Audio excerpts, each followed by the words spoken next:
gerakan kita kemarin itu adalah sebuah gerakan organik. Kita emang betul-betul mewakili keresahan-keresahan rakyat.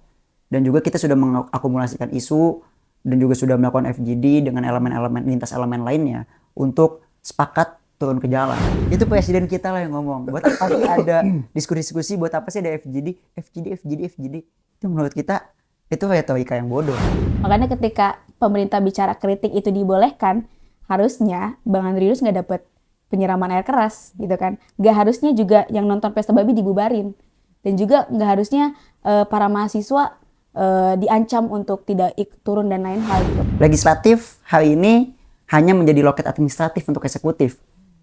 Tidak betul-betul mengawal dan mengawas program-program dari eksekutif. Dan eksekutif hari ini hanya melanggengkan KKN yang nantinya hanya menggerogoti uang-uang rakyat.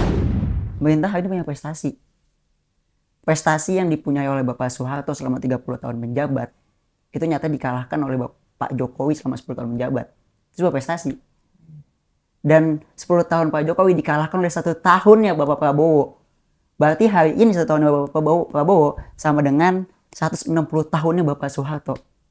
Dan prestasi hari ini pemerintah makin melanggengkan penyangkal dan impunitas. Bacotan hari ini menyala lagi, bukan paling suci, tapi berani. Kalau fakta bikin panas di hati, tarik nafas, ini cuma bacotan hari ini. Assalamualaikum warahmatullahi wabarakatuh. Welcome back to Bacotan Hari Ini Podcast. Ngomong apa aja? Suka-suka.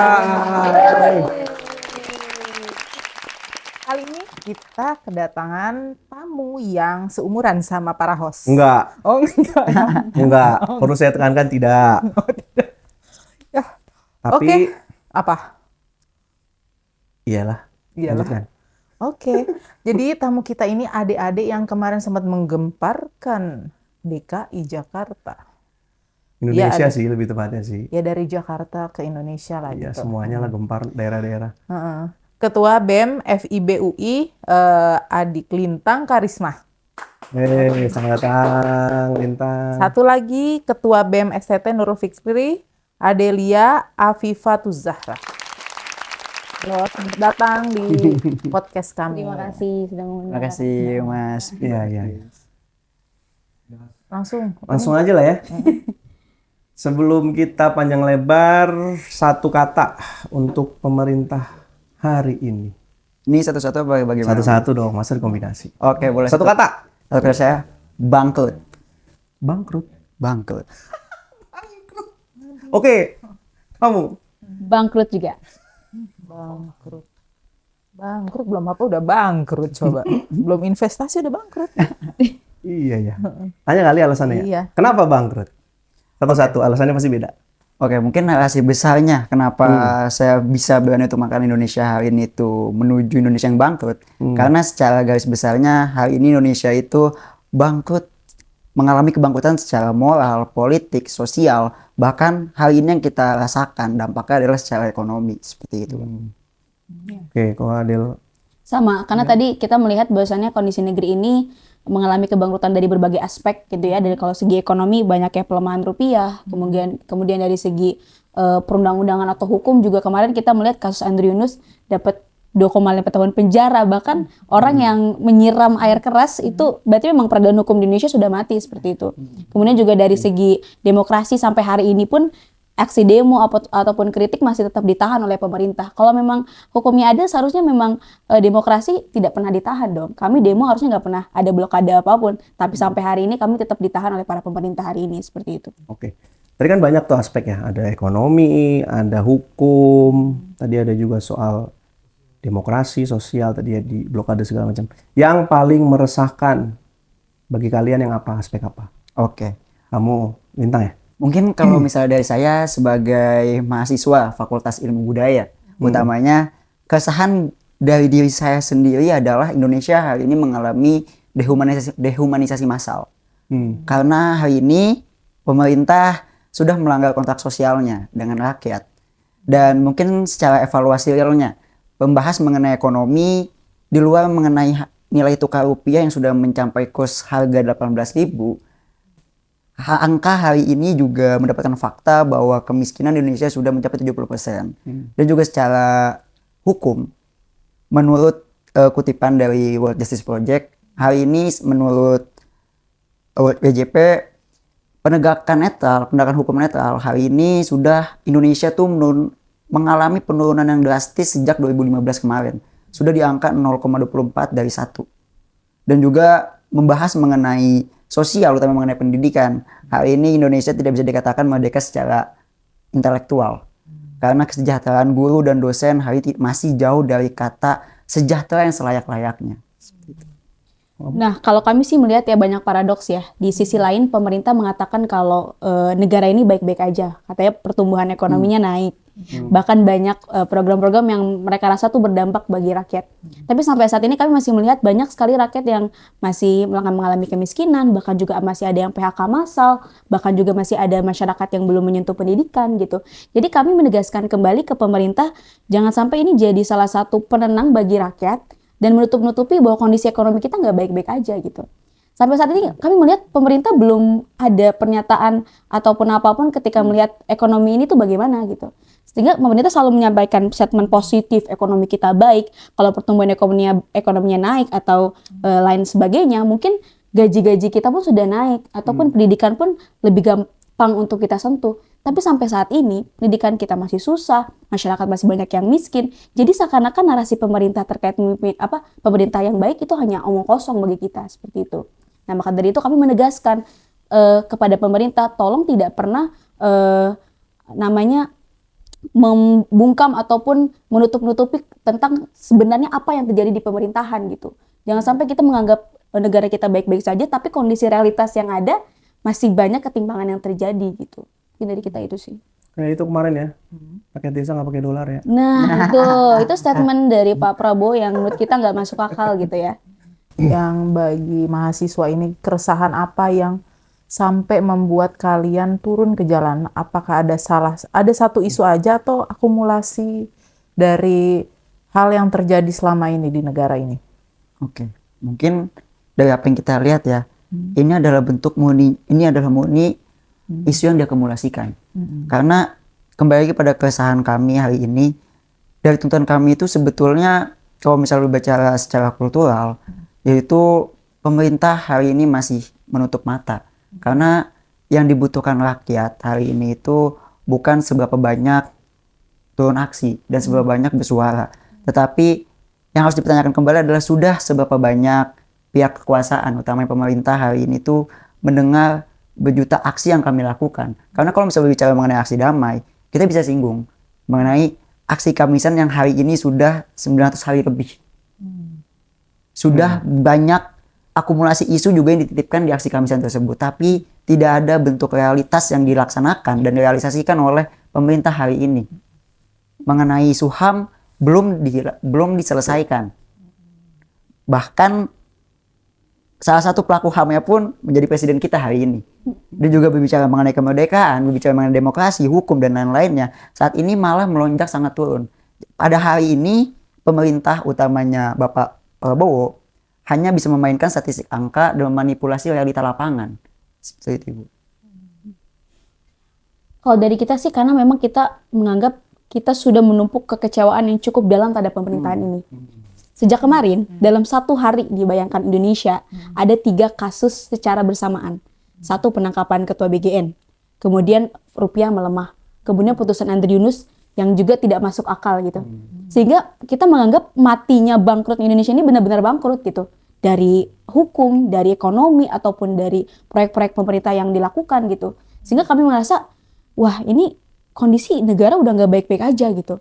Karena tadi banyak sekali kasus-kasus yang kita sampai nggak habis pikir dengan negara ini gitu. Karena kalau nggak salah ketua BGN-nya tuh paginya masih bersama Prabowo Subianto kan. Nah masih sama Prabowo, ini dia masih menye-menye, masih baik-baik. Kemudian dalam malam hari mereka langsung ditangkap gitu.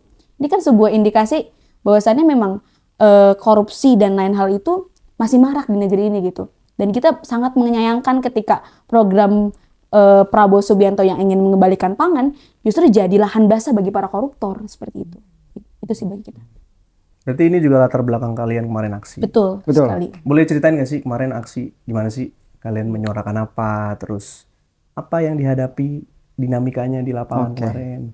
Boleh dari Lintang dulu atau dilihat dulu mungkin. Oke, mungkin Kalau mengenai apa sih yang terjadi dan juga apa yang kita suarakan ketika aksi kemarin, pastinya itu semua kita mewakili keresahan rakyat utamanya. Kita mengawal isu mengenai APBN, terus juga mengawal juga mengenai MBG dan pendidikan. Dan paling utama sebetulnya hal yang paling sangat mudah, namun pemerintah sampai hari ini tidak bisa melaksanakan adalah berhenti mengelak. Berhenti mengelak dengan alibi-alibi krisis global, alibi-alibi realita yang lainnya. Stop dan akuilah bahwa pemerintah hari ini tuh gagal dalam mengelola ekonomi. Seperti itu. Namun kalau bisa bicara dengan dinamika yang terjadi hari ini, mungkin kita kembali lagi membahas mengenai kecacatan demokrasi Indonesia hari ini. Karena dinamika yang terjadi ketika aksi kemarin itu begitu banyaknya tindakan pencegatan yang terjadi ketika sebelum masa aksi, bahkan sampai di titik aksinya. Sebelum aksi massa, kita sudah menerima pencegatan, utamanya itu di sekitar Jalan Semanggi. Bahkan sampai sekitar ada 2 Kopaja yang terdiri dari Fakultas Ilmu Budaya, fakultasnya sendiri, dan juga Fakultas Ilmu Keperawatan, itu terjebak di depan DPR RI. Dan seperti yang sudah diketahui di banyak media, dua Kopaja tersebut tuh terjebak betul-betul dikelilingi oleh polisi, tidak bisa maju, tidak bisa mundur. Bahkan ketika saya untuk menginisiasikan sebagai koordinator lapangan di sana, untuk kita maju melewat Jalan Palmerah dan berkumpul di TVRI dengan teman-teman tadi yang terjebak di Semanggi, itu di sana kita betul-betul tidak bisa maju sama sekali. Bahkan pihak kepolisian sampai mengatakan, jika mau maju tabrak saja kami. Namun karena kami turun bukan karena sebagai bentuk untuk meluapkan emosi, tetapi kami turun bawa substansi intelektual, dan juga kami juga turun untuk melaksanakan aksi damai, maka kami tidak memantik keributan. Kami lebih memilih untuk long march dari depan DPRI sampai ke TVRI. Dari pencegatan itu menunjukkan bahwa demokrasi hari ini masih sangat cacat untuk menerima sebuah kritik, untuk menerima sebuah substansi intelektual yang dibawa oleh rakyat.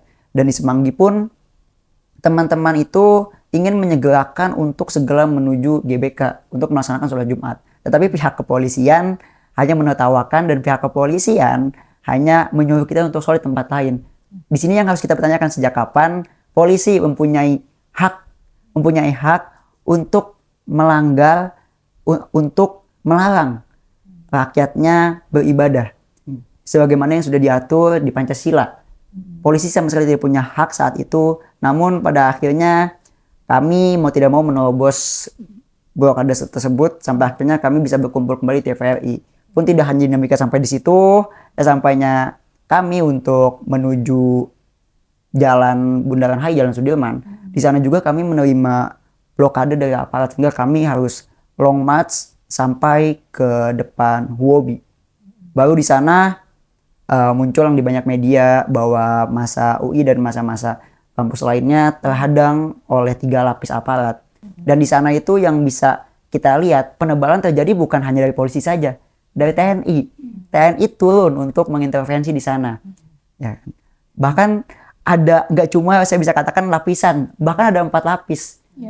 Dari kami yang datang duluan di HI untuk menemui media, untuk diwawancara dahulu. Di sana kami melihat dari kondisi lapangan, itu di Bundaran HI nih, Mbak. Itu di Bundaran HI itu sudah ada barakuda yang siap dengan water cannon-nya. Polisi sudah ada Brimob yang siap dengan perangkat senjatanya. Bahkan ketika kita mau menuju masa yang lain, itu teman-teman itu sudah diiring-iringi oleh kepolisian. Di depannya ada TNI lagi, di depannya ada tameng kepolisian. Bahkan di depannya lagi sudah ada TNI yang sudah betul-betul memasang barikade untuk menjaga teman-teman mahasiswa menuju Bundaran HI. Seperti itu, Ibu. Seperti itu, Bu. Jadi pencegatan hari ini itu betul-betul menunjukkan bahwa demokrasi Indonesia masih sangat cacat, dan representativitas aparat itu masih menjadi impunitas untuk masyarakat Indonesia. Karena tadi kan kita membawa keresahan kita bersama ya di sini. Jadi seakan-akan pemerintah ataupun aparat negara tuh menghalang-halangi kami gitu kan. Jadi keresahan kami ini tuh bukan terbentuk dari sehari semalam gitu. Kita membuat sebuah kajian, membuat riset yang cukup dalam terkait isu ini gitu. Sehingga kami sangat-sangat tidak terima ketika kami ingin membuat kerusuhan di sana. Kami sebenarnya baik-baik ya. Kami dari awal tuh kami akan menyampaikan secara baik-baik. Jadi tolong para aparat bisa membuka jalan kami untuk bisa menuju Bundaran HI. Namun itu tidak digubris gitu. Malah kita disuruhnya ke DPR RI. Sejak kapan DPR RI mau didemo gitu loh? Sejak kapan gitu kan? Karena sampai saat ini kami menyatakan kami tidak lagi percaya dengan DPR dan para eksekutif dan legislatif gitu. Mereka sudah berkong kali kong membuat kebijakan gitu. Maka dari itu kami turun di Bundaran HI untuk menyampaikan keresahan kami bahwasannya ingin menyampaikan kepada semua rakyat Indonesia bahwa kondisi negara nggak baik-baik aja seperti itu. Mungkin nggak sih mereka ini dihadang untuk demonstrasi itu karena kalau demo itu kan biasanya menurunkan ekonomi ya. Jadi pemerintah tuh takut nanti ekonomi anjlok lagi kalau ada ketidaktertiban gitu. Kalau kalian ngelihatnya ke arah sana atau enggak? Atau sekedar ya nggak mau denger aja? Kami melihatnya memang demokrasi hari ini masih sangat cacat. Itu aja yang menurut kalian itu. Karena statement yang paling penting dari pemerintah hari ini maupun kemarin bahwa mereka itu menerima semua bentuk kritik dari rakyat. Tetapi dengan benturan yang terjadi di lapangan, pencegatan, lalu juga bahkan sampai sholat Jumat juga dilarang, itu apakah itu sudah mewakili apa yang mereka sampaikan mengenai mereka berstatement kami pemerintah menerima seluruh bentuk kritik dari masyarakat. Seperti itu. Ya. Soalnya gini, kemarin itu Kabid Humas Polda Metro sempat ngomong ya bahwa memang demonstrasi itu tidak boleh dilakukan di Bundaran HI. Dan gue tadi cari bahwa memang ada pergubnya. Itu Pergub DKI Jakarta nomor 232 tahun 2015. Bahwa katanya harus dihindari kawasan-kawasan yang merupakan pusat lalu lintas dan aktivitas ekonomi. Kalian kemarin disampaikan itu nggak sama pihak kepolisian? Kan kalian ditahan kan? Di Bundaran HI juga ada yang ditahan kan? Disampaikan itu nggak? Leader kalian mungkin ada yang dikasih penjelasan Mungkin sama ketua BEM polisi. kalian dikasih penjelasan polisi atau ya cuman ditahan aja gitu? Tanpa penjelasan apapun? Oh, tanpa penjelasan, kita ditahan aja. Ditahan aja. Seperti itu. Kita sudah ada pemberitahuan ya, bahkan Iya. aksi itu di tanggal 9. Sudah ada pemberitahuan ke Polres Jakarta Pusat. Dan kalau dibilang kami tidak ada pemberitahuan apapun, ya mereka sudah apel, bahkan ada pengamanan yang cukup kuat gitu loh. Ya, memang- Mereka apel depan DPR RI sudah menyiapkan pengamanan aksi. Berdasarkan undang-undang juga nggak perlu izin sebetulnya, Iya, hanya betul. perlu pemberitahuan. Pemberitahuan kami ada Cuman kan klaimnya mereka tidak ada pemberitahuan, belum terima. Polda Metro tuh bilangnya. Dan bahkan sudah diinfokan oleh Perlantas bahwa Bundaran HI akan dipakai untuk masa aksi. Bahkan kalau misalnya bicara dinamika lapangan, kalau misalnya bicara mengenai kondisi lalu lintas, itu lalu lintas bisa sampai semacet itu dan sampai terhalang itu bukan pada akhirnya bukan karena masa aksi kami. Karena masa aksi kami itu betul-betul bisa dikatakan memang rapih. Tapi karena blokade-blokade dari aparat inilah yang menutup akses jalan. Bisa dibuktikan kok dari banyak media yang sudah tersebar bahwa masa aksi ketika turun long march dari Jalan Sudirman sampai ke depan Wobi itu sebelum adanya blokade itu mobil masih bisa lewat, motor masih bisa lewat. Tapi ketika sudah dimulai ada blokade itu baru tidak bisa lewat sama sekali. Berarti kalau dibilang kalian demo bikin macet, nggak setuju kalian? Nggak setuju. Karena tadi hasil dari blokade yang dilakukan oleh aparat polisi dan TNI juga gitu. Penting Kalau ini. iya. Karena sering disuarakan di media sosial entah oleh buzzer atau oleh masyarakat asli ya bahwa Ngapain sih demo? iya bikin macet. Oh, dia Ternyata dapat fakta dan realita yang bikin macet adalah pengamanan. Iya, pengamanannya, gitu. Coba kalau nggak di blokade kita langsung ke Bundaran HI mungkin akan lebih cepat gitu. Iya. di lapangan begitu kalian merasanya juga yang bikin Begitu. rapat. Iya, karena tadi Kopaja kita terpisah-pisah. Ada yang di Semanggi, ada yang di TVRI. Sehingga kami tidak satu arah gitu. Ada yang dua Kopaja diarahkan ke DPR. Ini memang permainan mereka sih sebenarnya untuk menghalangi kami ke Bundaran HI gitu. Tapi kami bersih tegas kalau kami akan tetap ke Bundaran HI walaupun kami di blokade di daerah situ seperti itu. Nah, yang jadi pertanyaan besar tuh, kenapa harus Bundaran HI? Biasanya kan ke istana atau ke DPR. Boleh ada. Ya, pertama kami tadi aku bilang kami udah menyampaikan kekecewaan kepada para eksekutif dan legislatif karena memang dari awal kita mengadakan kajian ataupun RDPU itu udah jadi hal omong kosong yang nggak akan dapat ujungnya gitu. Sehingga kami pindah ke Bundaran HI untuk menjadi titik awal kami aksi untuk menyadarkan rakyat Indonesia karena kan itu pusat ekonomi ya. Kita menyadarkan rakyat Indonesia bahwasannya kondisi negara itu nggak baik-baik aja gitu. Dan kita juga menyadarkan pemerintah gitu kalau memang ya jangan mengelak. Akui kondisi ekonomi kita lagi nggak baik-baik aja gitu. Karena sampai saat ini Prabowo Subianto bahkan para pemerintah yang lain menganggap ekonomi baik-baik aja. Bahkan ada pertumbuhan 5% katanya. Kalau 5% ya gaji kita naik dong. Pendidikan kita lebih baik dong gitu. Tapi sampai saat ini masih banyak ketimpangan yang terjadi. Sehingga kami hari ini merasakan kekecewaan kepada para eksekutif dan legislatif. Sehingga kami tidak pernah percaya lagi dengan demo di sana gitu. Jadi kami mengambil poros baru untuk kita sama-sama bersama rakyat, kita melebur, kita ke Bundaran HI untuk sama-sama menyadarkan pemerintah bahwasanya kondisi negara lagi nggak baik-baik aja, seperti itu. Dan perlu diketahui juga bahwa kami sudah tidak percaya lagi dengan tes politika di Indonesia hari ini. Karena hari ini legislatif dan eksekutif itu sama-sama hanya melahirkan KKN, korupsi, kolusi, dan nepotisme. Legislatif hari ini hanya menjadi loket administratif untuk eksekutif. Tidak betul-betul mengawal dan mengawas program-program dari eksekutif. Dan eksekutif hari ini hanya melanggengkan KKN yang nantinya hanya menggerogoti uang-uang rakyat. Mau kemana lagi kami harus mengadu? Mau kemana lagi kami harus bersuara? Seperti itu. Legislatif sudah gagal, eksekutif sudah gagal, maka rakyat bersatu hari ini di pusat perekonomian Indonesia, yaitu di Bundaran HI. Itu kita mau menunjukkan sebuah pergerakan poros yang baru untuk Indonesia pastinya. Dan kita mau ngapain di sana? Pastinya kita untuk menyatukan seluruh elemen yang ada di Indonesia untuk sama-sama bersuara. Walaupun pada akhirnya yang harus dipertanyakan adalah di sana tidak ada kamal-kamal politik. Lalu kita akan bersuara kepada siapa? Kembali lagi karena kita sudah memberikan mosi tidak percaya kepada tes politika Indonesia. Di sana kita memang akan melaksanakan aksi simbolik. Mungkin aksi simbolik ini adalah survei singling untuk masyarakat Indonesia. Nantinya kami pasti akan terus mengawal tuntutan kami kemarin. Kita akan terus mengeskalasikan isu-isu Indonesia hari ini dan menyadarkan masyarakat bahwa pemerintah hari ini hanya memanipulasi data di balik realita lapangan. Dan nantinya kami akan turun dan kami akan terus kekeh untuk Bundaran HI untuk melaksanakan aksi simbolik tersebut. Seperti itu. Ya, Lintang ngomong bahwa pemerintah tuh terkesan menutupi ketidakmampuan. Tapi kan realitanya, faktanya bahwa geopolitik ini lagi nggak baik-baik aja. Itu kan berdampak langsung.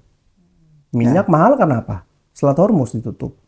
Itu benar berdampak langsung. Maksudnya pemerintah tuh menyampaikan fakta dan realita bahwa ada efek itu loh yang bikin ekonomi kita ini nggak baik-baik aja. Nah kalau kalian gimana memandangnya? Apa tetap menganggap bahwa bukan itu masalah utamanya? Masalah utamanya tuh kalian ini yang nggak mampu atau gimana? Kalau kalian melihatnya tuh? Oke, sebenarnya kalau misalnya bicara lagi mengenai berarti pengelakan dari pemerintah itu mengenai alibi krisis global seperti itu. Tapi sebenarnya kembali lagi rumah kita Indonesia ini tidak akan kopos jika tiang-tiangnya tidak hancur digerogoti oleh tikus-tikus berdasi. Seperti itu. Dan hari ini pemerintah dan oligarki itu hanya menerima proyek-proyek atau enggak bisa dikatakan sebuah proyek-proyek yang disebarkan berkedok kesejahteraan yang nantinya hanya melanggengkan kekuasaan oligarki. Kalau misalnya bicara mengenai kondisi global, kalau misalnya menurut saya pribadi, mengenai kondisi global itu sebetulnya pengelola ekonomi Indonesia aja di internalnya masih sangat buruk. Dan berbicara mengenai global, itu ada dua perkara yang beda dengan berbicara tentang APBN. Seperti itu. Hari ini kita bisa ngelihat ada loh skala prioritas yang lebih baik dialokasikan dibandingkan untuk MBG. Seperti itu. Masih banyak hal-hal yang lebih urgent untuk subsidi masyarakat kelas menengah ke bawah, untuk pendidikan, bahkan untuk kesehatan, daripada untuk sebuah program yang nantinya itu memberantas stunting. Cuma stunting aja dia nggak paham. Stunting itu bukan diberantas dan diselesaikan dari anak di bawah umur, tapi stunting itu memang sudah dari ibu hamil. Jadi program MBG ini sangat dipaksakan. Proyek politik yang sangat dipaksakan. Dan bahkan MBG sekarang masuk ke kampus. Iya betul. Dapur-dapur MBG dipaksa di dalam kampus. Bahkan rektornya pun sendiri yang jadi ketua dapur MBG-nya. Sejak Sudah ada di kapan? kampus kalian? Udah ada di kampus kalian? Di kampus kami belum ada. Di kampus saya hampir ada, tapi kita menolak gitu. Aneh juga sih MBG ke kampus. Berarti yang salah programnya, Pengelolaan ekonomi. Pengelolaan ekonominya. Ya. Berarti orangnya dong. Iya betul, pengelolaan ekonomi dan pengelolaan programnya kan sedari awal juga MBG ini kan untuk gizi ya. Kalau untuk gizi ya harusnya tata kelolanya ya benar-benar untuk gizi baik.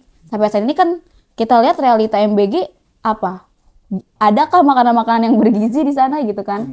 Maksudnya dari itu aja banyak hal yang aneh gitu. Makanya banyak juga ini jadi salah satu proyek lahan basah untuk para koruptor yang kita takutkan gitu loh. Karena ini juga hampir menggaruk APBN yang cukup banyak loh. Bahkan anggaran pendidikan kita aja sampai dicuri oleh MBG. Kalian tidak terima ya? Karena sampai saat ini kami juga merasa pendidikan masih belum merdeka gitu ya. Yang kalau katakan kampus merdeka atau pendidikan merdeka belum gitu. Berarti siapa yang salah? Menkyu, Prabowo Subianto, Kepala BGN atau siapa? Kalian melihatnya siapa yang salah? Salah Jokowi. Udah kena lagi dia. Kenal lagi dia. Nggak ngapa-ngapain loh. Karena kalau misal bicara mengenai pengawasan MBG, DPR itu juga masih punya hak angket saat ini. Tapi apakah hak angket itu sudah diberlakukan? Yang ada justru hari ini mereka malah cepat-cepat mengesahkan RUU Polri. Dan bahkan LP2SK sekarang belum direvisi. Jadi kalau misal bicara mengenai siapa yang salah, seluruh instrumen yang berada di singgah kekuasaan hari ini salah. Karena mereka lah yang punya kuasa dan otoritas untuk menyelesaikan permasalahan ini. Kalau misalnya ditanya kembali lagi kepada mahasiswa, kepada rakyat utamanya, apa sih saran, apa sih solusi? Kami dengan tegas mengatakan bahwa secara hierarki Republik Indonesia ini, rakyat tidak punya kekuasaan untuk memberikan saran kepada kalian. Rakyat adalah tuan, rakyat adalah bos kalian. Bagaimana bisa seorang tuan, seorang bos memberikan solusi dan jalan keluar kepada para pelayannya yang hari ini menerima hak fasilitas dari kami? Seperti itu. Maka dari itu juga kami menyampaikan kecewaan kepada pemerintah gitu kan. Dari kemarin juga muncul UU PP 20 nomor 26 kan ya, tentang wajib pajak gitu. Padahal konteks aja bermasalah gitu kan. Di sisi lain juga kita melihat pemerintah juga membatalkan UU Minerba ya. Iya, dimana juga itu malah mendukung oligarki. Nah, sampai saat ini kami masih kecewa dengan pemerintah saat ini gitu. Kalau memang ya berpihak kepada rakyat ya silakan perjuangkan undang-undang yang memang berpihak ke rakyat gitu. Karena sampai saat ini ya pemerintah malah fokusnya kemarin RUU Polri tiba-tiba disahkan gitu kan ya. Seakan-akan kayak cepat kilat banget gitu. Jadi menurut kami ya itu. Jadi kalau memang kritik dibuka, kritik dilanggengkan, ya tolong ya masyarakatnya juga dibuka dan dilibatkan dalam kebijakan gitu. Hari ini tuh bukan sekedar seberapa mereka ngebuka kritik, tapi seberapa banyak sih kritik dari rakyat itu bisa membantu kebijakan masyarakat seperti itu. Kalian ada harapan nggak aksi kalian ini jadi seperti 98 gitu? Ya siapa tahu kan. Kalian mau ini lebih masif gitu. Soalnya narsum kami ada tuh, Prof. Ferry sudah mengarah ke sana. Mewanti-wanti ya? Jangan sampai dolar ini muat. Nah kalau mahasiswa gimana sih pengennya? Ya kalau dari kita sih, kita inginnya mungkin lebih mengawal kebijakannya lebih masif aja sih. Kita sebenarnya tidak ada narasi untuk menggulingkan presiden atau apapun ya. Cuma kita ingin kembali para pemerintah itu untuk lebih sadar tentang kondisi ekonomi negara saat ini gitu. Dan beberapa persoalan yang lain. Kita inginnya itu gitu. Karena dari kemarin tuh mereka seakan-akan ya menyeret publik kalau negara kita baik-baik aja. Pada realitasnya kan MBG masih dikorupsi, juga pendidikan masih tidak bisa disentuh dengan berbagai banyak elemen, kemudian juga APBN masih dilakukan dengan hal-hal yang tidak penting, sehingga juga kurs ekonomi rupiah mulai melemah gitu kan. Walaupun katanya sekarang ngapain demo, orang rupiahnya udah turun, ISG-nya udah baik, itu kan jadi paracetamol aja sebenarnya. Itu cuma pereda nyeri sedikit gitu, gak ada parameter yang bisa menguatkan dan mengamankan kalau ini bakal baik-baik aja gitu. Karena sampai saat ini kami masih mengawal kondisi ekonomi negara seperti itu. Karena dari itu ya kami ingin lebih pemerintah fokus kepada kebijakan atau substansi yang memang kita rasakan hari ini gitu. Segera bebenah dan segera untuk tidak mengelak terkait bagaimana kondisi hari ini. Kayak gitu. Itu mungkin dari kami. Mungkin kalau misalnya dari saya, harapannya apa untuk aksi ini ke depannya? Sebetulnya bukannya kami tidak mengapresiasi pemerintah, tetapi justru apa yang mau diapresiasi untuk pemerintah hari ini? Program apa yang bisa kami berikan apresiasi kepada kalian? Dan pada akhirnya apresiasi itu lahir bukan dari tepuk tangan mahasiswa, tapi dari angka seberapa banyak rakyat kelas menengah dan kelas bawah yang dapat kesejahteraan dengan layak. Jadi bukan apresiasi itu bentuknya bukan tepuk tangan mahasiswa atau stop aksi segala macam, tapi kalianlah segera berbenah dan berilah kesejahteraan untuk rakyat seutuhnya. Betul, karena yang paling diimbas ini kan pasti kelas menengah ke bawah ya. Ya. Kayak hari ini kan BBM naik ya, yang Pertamax. Walaupun Pertalite gak naik, tapi kan sekarang subsidinya pun ditahan, cuma sampai 50.000 bahkan gak boleh lebih. Ketika Pertalite habis, maka masyarakat menengah ke bawah terpaksa membeli Pertamax. Ini kan permainan pemerintah sebenarnya. Seperti itu. Jadi kami mohon segera untuk bebenah untuk terkait ini gitu, karena bagaimanapun BBM itu kan kebutuhan pokok kami Ya. sehari-hari gitu loh. Bahkan tadi masyarakat menjerit soal itu dan pemerintah masih menganggap kondisi ekonomi baik-baik aja. Baik-baik dari mana gitu loh. Lihat realitas ke bawah masyarakat kita hari ini. Mereka masih menjerit, mereka masih membutuhkan keadilan, bahkan kebijakan-kebijakan yang lebih mantap gitu loh. Sampai saat ini kan mereka selalu mengelak di istana negara untuk bahwasannya mereka masih menganggap pertumbuhan ekonomi tetap naik gitu. Maka dari itu ya sebisa mungkin ya tolong bisa lihat ke bawah loh Pak Presiden, jangan lihatnya cuma ke menengah ke atas aja tapi menengah ke bawah loh gitu. Mungkin Teddy yang lihat ke bawah. Iya. Pak Prabowo lihat Teddy kan. Seperti Ya, itu. dapat mungkin laporan dari kita. Teddy kan soalnya.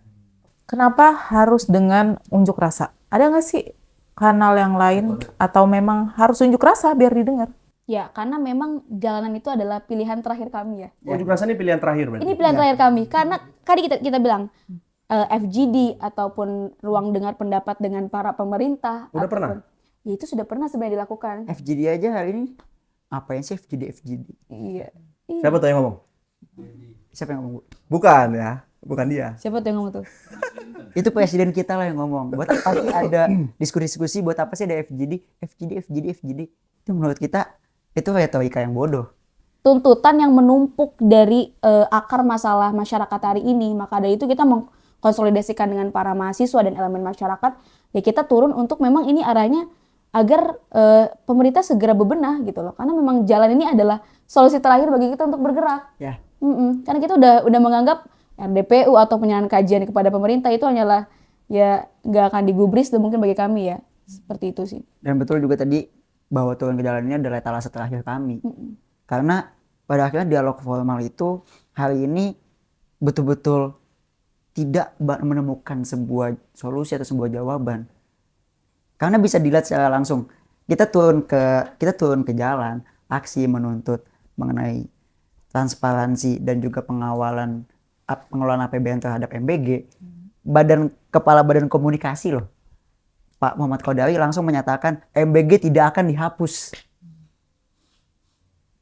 Itu bukti bahwa hari ini pemerintah tidak mendengar sama sekali.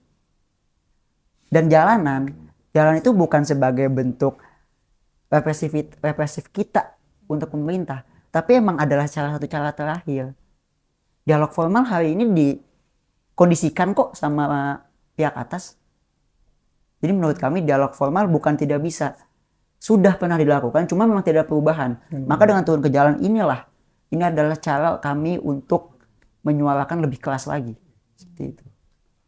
Dia masih tidak percaya dengan menyuarakan secara baik-baik mungkin ya. Mungkin dari kami ingin lebih menyadarkan masyarakat kayak ayo sama-sama kita turun ke jalan untuk bisa mengawal kebijakan dan isu ini seperti itu. Banyak juga stigma yang melekat di demo-demo mahasiswa. Ada masa bayaran, masa titipan, isu titipan. Nah, boleh diceritain nggak nih? Dijawab dan diceritain tuh di balik layar.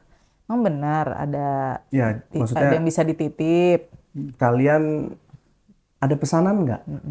Atau ini murni dari diri kalian, dari hati nurani kalian, memperjuangkan rakyat, mungkin melihat orang tua sekarang kesusahan, akhirnya mau turun ke jalan.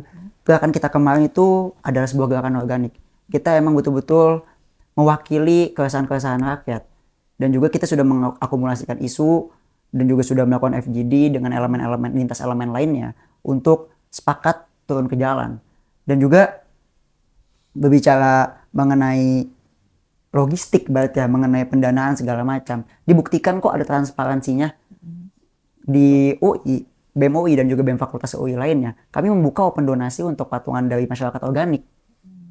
Jadi sama sekali keuangan kami itu tidak ada yang menggunakan dana-dana dari elit manapun. Seperti itu. Dan buktinya kami betul-betul membawa tuntutan yang emang untuk mewakili rakyat, bukan untuk mewakili salah satu kelompok elit tertentu. Seperti itu. Ya, jadi memang kerasan kami dilakukan secara organik karena memang mengingat kondisi negara ini semakin hari isunya bertambah, tapi semakin hari diam pemerintahnya gitu loh. Jadi kami ingin, ya memang ini adalah aksi yang betul-betul nyata karena keresahan kami. Sejak awal pun dari bagian elemen mahasiswa banyak yang namanya resah gitu terkait BBM, juga ada yang terkait pendidikan, bahkan juga terkait MBG yang masuk ke kampus gitu kan, terkait korupsi yang semakin banyak gitu. Ini kan jadi sebuah poin tuntutan yang memang harus kita suarakan bahwasannya mahasiswa hari ini memang tidak diam, Pak, gitu. Mahasiswa hari ini ingin lebih menyadarkan pemerintah untuk mari segera bebenah seperti itu. Dan kalau bilang dibayar ya hari ini kami turun atas dasar memang keresahan masyarakat gitu. Jadi kalau membawa masyarakat harusnya pemerintah tidak menghalang-halangi dong. Pemerintah tidak melakukan blokade dong. Dan harusnya ini jadi ruang bebas untuk para masyarakat bisa menyuarakan hal itu. Nggak ada berarti yang menunggangi ya? Tidak ada. sama sekali. Kita bisa tegaskan itu. Dan mungkin kalau bisa dibicara ada apa enggak, saya bisa mengatakan mungkin ada seperti yang sudah diketahui oleh masyarakat lainnya. Tetapi pada akhirnya bagaimana itu bisa ada? Mungkin para elit di sana menganggap bahwa idealisme mahasiswa itu bisa dibeli. Tapi nyatanya gerakan kami kemarin itu adalah membuktikan bahwa gerakan kami itu bukan sebuah label harga. Kami memang betul-betul ingin mewakili masyarakat. Dan kami juga mewakili diri kami saat kemarin. Seperti itu. Oke. Kemarin kalian tahu nggak ada mahasiswa yang diterima Mas Wapres. Mas Wapres Gibran? Wah, Tahu. Ya, Tahu. tahu. Katanya dia menerima aspirasi dari mahasiswa gitu. Dan salat jamaah bersama. Itu apa kemarin itunya? Alma maternya warna merah sama biru ya? Merah marun. Merah biru ya? Nah itu. Kalian tahu nggak mahasiswa itu? Maksudnya Tahu. jadi satuan nama kalian nggak? Wah. Atau sama nggak aspirasinya? Gerakannya. Kalian merasa disampaikan nggak aspirasi kalian ke Gibran? Gitu. Oke. Coba. Mungkin untuk apakah dia mewakili kami kemarin, nyatanya masuknya mereka dan juga adanya mereka juga itu tidak terkoordinasi oleh kami. Jadi bukan satuan dari aliansi kami. Seperti itu. Ini ada Karena mereka juga demo terpisah hari ya. Kita di hari Jumat, mereka di hari Senin. Dimana, dan titiknya pun beda di Istana Negara. Kita kan di Bundaran HI. Jadi mungkin ya ku harap ini adalah salah satu bentuk apa ya, penenang poros kalau memang kalian tuh wajibnya demo di istana biar didengar gitu. Tapi sampai saat ini kami akan tegas kalau itu cuma paracetamol aja, itu cuma obat penenang aja gitu. Karena pas ketika ditanyakan tuntutan diterima atau apa, kita tidak tahu ya itu hasil rembukannya bagaimana gitu. Karena kita tetap gitu untuk di Bundaran HI. Karena memang rasa-rasanya kita nggak percaya lagi untuk bisa berdialog dengan mereka lagi gitu. Kita ingin ya mereka secara bebenah untuk bisa mengembalikan lagi kedaulatan rakyat dan bisa mengembalikan lagi kondisi ekonomi kita hari ini. Dan apakah mereka mewakili aspirasi kami? Semoga mereka mewakili tuntutan dan aspirasi kami. Iya, semoga. Dan Belum semua disampaikan didengar. sih ya. Ya itu dia unik juga memang. memang Cuma ngirim press pihak- release tanpa ada apa Penjelasan ya, apa aja. intinya Ya, nggak aspirasi apa ada. aja. Nah, intinya sholat berjamaah apaan? Emang dia imam masjid apa? Jadi kita akan bergerak kembali tetap di Bundaran HI dengan masa yang lebih banyak dan berlipat seperti itu. Karena kami merasa kondisi negara ini masih belum direspon dengan baik ya. Nah, Sebab itu jadi maka dari itu kalau kami akan turun ke jalan, kami akan terus turun ke jalan dan akan menyuarakan suara-suara rakyat seperti itu. Nah, kemarin tuh dapat intimidasi nggak sih? Intimidasi. Dapat ya kita ya bahkan ya. Kayak gimana tuh? Mungkin kayak pengancaman jangan turun gitu kan. Lain hal Verbal tuh berarti? ada. Intimidasi verbal? Ya mungkin dari intel dan lain hal gitu ya. Karena kan pastinya kita tahu kepolisian ataupun TNI pun pasti mereka juga mengetahui kabar-kabar burung terkait demo kan biasanya ke kampus-kampus. Nah itu pun biasanya ada ya dapat intimidasi seperti itu. Tapi kami bersitegas bahwasanya kan ini kesepakatan forum bersama, kita akan turun ya jangan menghalangi kami gitu. Itu sih mungkin. Tapi kalian merasa bisa kemarin menyuarakan aspirasi atau tidak? Bisa namun tidak maksimal ya. Betul. Kita kemarin kami tetap sebenarnya pengen mendobros barikade. Cuma tadi masa kita terlalu sulit gitu kan. Jadi memang barikade mereka tuh kuat. Bahkan kemarin kita nggak hanya ngelawan polisi, kita ngelawan TNI juga gitu di situ. Dan kembali lagi kita tidak membawa apapun, kita tidak membawa senjata, kita hanya tangan kosong gitu. Mereka bawa senjata dan lain hal itu menurut kita nggak adil gitu ya. Iya, udah siap, bahkan ada pengawalan yang SOP. cukup masif gitu. Seperti itu. Nggak boleh gitu. Iya. Mereka selalu ngomongnya SOP. SOP-nya kan begitu. Pasti mereka ngomongnya Juga kalau SOP. misalnya mungkin berbicara tentang intimidasi, mungkin Ada nggak? mengenai nonverbal ya. Alhamdulillahnya kami tidak mendapatkan intimidasi seperti itu. Tapi kalau misalnya bicara mengenai intimidasi, berarti kita juga berbicara mengenai demokrasi hari ini ya. Sebetulnya di luar mengenai intimidasi ketika masa aksi, hari ini pun demokrasi juga masih tidak mewakili rakyat juga. Buktinya penyiraman Bang Ando Yunus. Lalu screening film Pesta Babi yang bagaimana itu adalah sebuah kejahatan dari oligarki tanah Papua di Universitas Mataram itu dibubarkan oleh aparat setempat. Jadi kalau bisa bicara tentang intimidasi, mungkin kemarin tidak ada. Tapi siapapun bisa jadi korban dari intimidasi itu. Ya. Makanya ketika pemerintah bicara kritik itu dibolehkan, harusnya Bang Andrius nggak dapat penyiraman air keras gitu kan. Nggak harusnya juga yang nonton Pesta Babi dibubarin. Dan juga nggak harusnya para mahasiswa diancam untuk tidak turun dan lain hal gitu. Memang kalau kritik tidak ditolak ataupun tidak dilarang gitu. Karena sampai saat ini masih banyak gitu. Aktivis masih ada banyak ditahan ya kita ya, bahkan aktivis yang ditahan, mahasiswa juga banyak yang juga ditahan, mungkin demo-demo kemarin yang belum selesai gitu. Kalau memang kritiknya dibuka ya harusnya tidak ada dong hal-hal tersebut gitu. Maka dari ini kami merasa ya itu hanya penenang omon-omon saja gitu. Bahwasanya masih hari ini tetap ada intimidasi terkait orang-orang yang demo dan orang-orang yang menyuarakan hak rakyat seperti itu. Soal kritik tadi, Prabowo kemarin juga sempat ngomong bahwa akan memperhatikan kritik dan menerimanya dengan seksama. Kalian melihat itu sebuah kebenaran atau ya tadi hanya omon-omon? Iya, tadi Menurut kalian? kita lihat realitanya deh. Kalau memang kritik itu dibuka, kritik itu diperbolehkan, tapi kita itu bukan orientasinya kepada seberapa besar kritik itu dibuka, tapi seberapa besar masukan-masukan kami itu didengar oleh pemerintah gitu. Sampai saat ini kan mereka mensahkan RUU Polri tiba-tiba. Apakah melibatkan kami masyarakat? Tidak gitu loh. Mereka kilat secepatnya seakan-akan ini terburu-buru gitu loh. Nah itu yang kami tegaskan gitu. Kalau memang kritik dibuka ya harusnya ada penyampaian dulu kepada masyarakat dan lain hal gitu. Mereka secara melanggengkan ya berdiri sendiri, bergerak sendiri gitu. Pelayan rakyat tapi ya bergerak sendiri. Nah, Gitu. makanya bagi kami omongan tersebut itu hanya kosmetik politik semata doang. Karena kalau misalnya bicara mengenai anti kritik, ya benar adanya. Buktinya ya bagi kami dengan adanya kemarin berbenturan dengan aparat pencegatan massa aksi, itu sudah membuktikan bahwa tidak adanya ruang kebebasan bersuara. Adanya ruang pembungkaman, seperti itu. Harapan terbesar mahasiswa ke depannya apa nih? Ya, mungkin harapan terbesarnya nih untuk Pak Presiden, Bapak Prabowo Subianto, terkhususnya nih ya, berhenti untuk mengelak ataupun mengakui kalau kondisi negara ini masih baik-baik saja gitu. Karena kalau kita lihat, kalau memang ekonominya baik, ya pastinya masyarakat merasakan gitu kan baiknya. Kalau memang demokrasi berjalan dengan baik, ya harusnya kritik gak jadi ancaman. Dan kalau memang negara ini hukumnya juga baik, ya seharusnya memang tidak tumpul ke bawah dan tajam ke atas gitu. Nah itu yang kami tegaskan gitu. Bahwasanya kami turun ke jalan ini bukan sekedar untuk mengambil exposure untuk apapun dan lain hal gitu. Kita di sini menyuarakan hak rakyat. Maka dari itu kami mohon jangan sampai Indonesia tuh bangkrut secara beberapa aspek yang tadi kita bilang, bangkrut moral, bangkrut ekonomi, bangkrut demokrasi, dan bangkrut secara lain hal juga seperti itu. Maka dari itu ya kami memohon kepada Pak Presiden untuk ayo segera bebenah dan tidak mengelak untuk kondisi negara ini seperti itu. Kalau misalnya saya, kalau misalnya berbicara mengenai harapan, pastinya saya tetap tegas, tidak akan memberikan saran dan solusi. Karena sebagaimana rakyat seutuhnya adalah tuan bagi kalian para pelayan rakyat.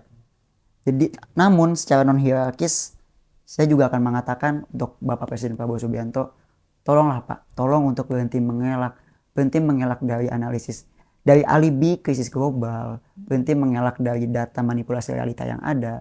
Tolong akuilah, semudah akui, jangan denial Pak, akui kesalahan pemerintah hari ini mengelola ekonomi. Akuilah kesalahan. Jangan malah membahas hal-hal yang tidak diperlukan.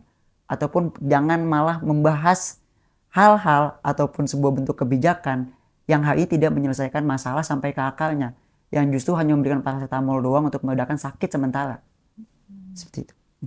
Untuk biar fair gitu barangkali ya. Ini 1 tahun lebih, hampir 2 tahun ya Pak Prabowo menjabat. Ada nggak sih yang bisa kalian apresiasi?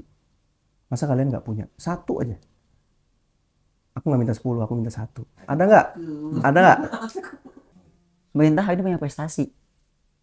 Prestasi yang dipunyai oleh Bapak Soeharto selama 30 tahun menjabat, itu nyata dikalahkan oleh Pak Jokowi selama 10 tahun menjabat. Itu sebuah prestasi. Dan 10 tahun Pak Jokowi dikalahkan oleh 1 tahunnya Bapak Prabowo. Berarti hari ini 1 tahunnya Bapak Prabowo sama dengan 160 tahunnya Bapak Soeharto. Dan prestasi hari ini pemerintah makin melanggengkan penyangkal dan impunitas.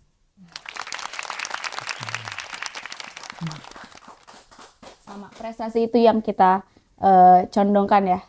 Sampai saat ini 1-2 tahun lebih kami merasa banyak sekali peristiwa-peristiwa yang aneh, isu-isu yang mereka angkat juga memang tidak berpihak kepada rakyat. Maka dari ini juga menurut kami ya itu tadi dibilang kalau memang hari ini Prabowo Subianto ataupun kabinetnya itu sama saja dengan Soeharto yang berlama-lama melanggengkan kekuasaan seperti itu. Karena tadi kita bilang isu-isunya tadi tuh bener-bener masif secara bersamaan gitu loh. Nggak pernah ada nafas bagi kita masyarakat Indonesia. Itu terus-terusan di exposure kepada masyarakat gitu loh. Sehingga wah memang ini prestasi dia yang cukup besar gitu ya. Gitu. Berarti prestasinya prestasi tanda kutip ini ya. Betul, prestasi itulah yang mungkin kita Dalam tidak 1 tahun mengalahkan 30 tahunnya rezim Bapak Masih yang Soeharto. iya. Iya, 1 tahun loh ini, 30 tahun gitu. Apresiasi. Oke deh. Kakis ada prestasi nggak untuk Prabowo? Nggak bisa dinanya gue. Astaga. Oke, gue kan orang. Oh, gue bisa nih. Apa coba? Bikin undang-undang kilat seminggu 2 minggu, bak. Prestasi itu.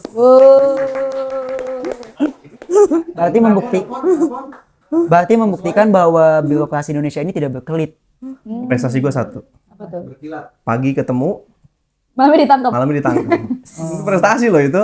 Ya kan? Masa paginya nggak tahu beliau? Kan pasti tahu. Nah, itu juga Tetap prestasi. ketemu dulu. Posing. Ya, oke. Bacotan hari ini podcast. Ngomong apa aja? Suka. Hidup mahasiswa. Hidup mahasiswa. Itu mahasiswa. Lanjutan hari ini mic nyala lagi. Bukan paling suci tapi berani. Kalau fakta bikin panas di hati.